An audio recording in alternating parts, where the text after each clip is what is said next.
বন্ধুরা, আশা করি আপনারা সবাই ভালো আছেন। এই যে আজকে কবুতর সকালে উড়াইছি, উড়িয়ে এখন কবুতরগুলোকে খাবার দিব। এই যে খাবার দেখা সবাই নামতাছে লাফায়া লাফায়া। আয় আয় আয় আয় আয় আয় আয় আয় আয় আয়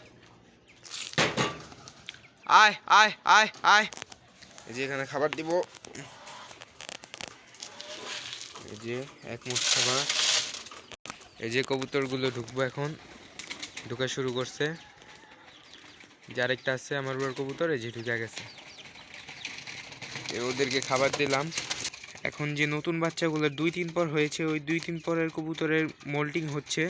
তো মোল্টিংয়ের যে এই গ্রোথ, এই পশমের গ্রোথটা বাড়ানোর জন্য আমরা এই জিজব্যাট ওষুধ খাওয়াবো, তাহলে পশমের জোরটা বাড়বে। এই জিজব্যাট ওষুধ খাওয়ালে পশমের জোর বাড়ে।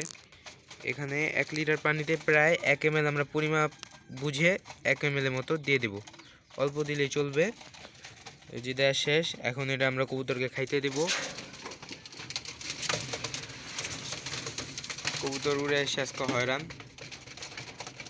এখন একটু কমই উড়ে, কারণ পশম বদলাইতেছে কিছু কবুতর পর বদলাইতেছে, যার কারণে একটু কম উড়ে। সামনে থেকে প্রেশার দিব, ভালো উড়বে। আজকের জন্য এইটুকুই।